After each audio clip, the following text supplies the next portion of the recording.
When you're ready to attach your muscles to your skeleton, it's simply a case of applying the Velcro to the skeleton.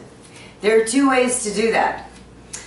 The first way is to use the rough side of your Velcro that went with your muscle Velcro.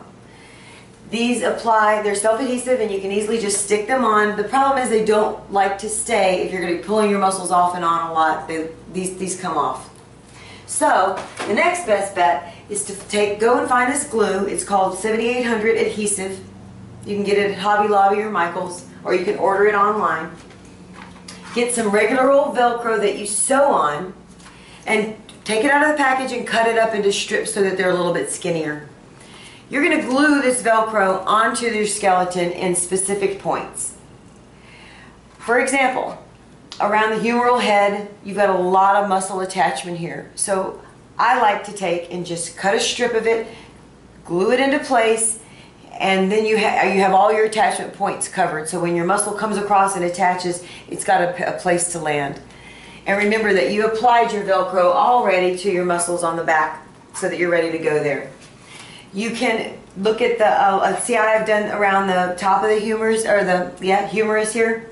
You've got a lot of muscle attachments here as well, so I just did a strip right around here and I just glued it.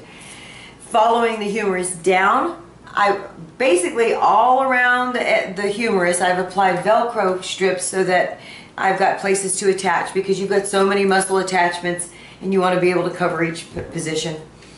Following your arm down, you can do the same thing. Some places I choose to put little sticky points just because it's easier and they stay easily. Some places I choose to put strips and glue them in place. Along the hand, you'll want several places, but basically wherever you have a muscle that needs to attach to the bone, you need a Velcro attachment point. That's why it's best to cut, glue, and then it's for sure stuck in place. And on the shoulder, along the clavicle, I've applied a whole strip of Velcro. Along the sternum, I've applied a whole strip of Velcro. Along the rib cage, I've applied a whole strip of Velcro.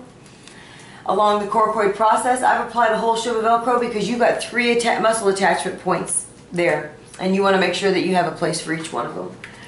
If you would like to see one of our muscles attached, let's take the psoas for example. If you remember from the other portion of the, we added Velcro attachment points at the top and the bottom and along the pelvic bone.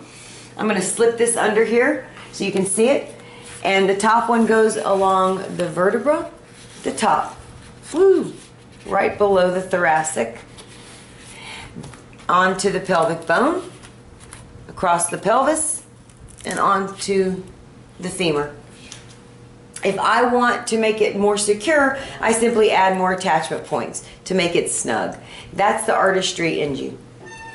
If you would like to see the gluteus maximus, remember we had this one and we have applied Velcro sticky points. You simply attach it to your pelvic bone, along the sacrum, down to the tailbone, and then onto the femur. Good.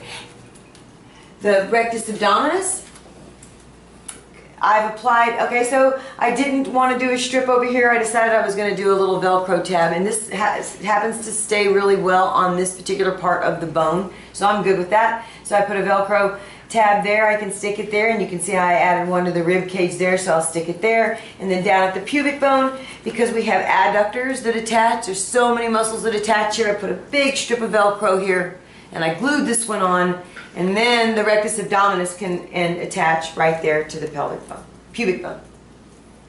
There you go. If you have any questions, you can always email me at susie@musclepuzzles.com.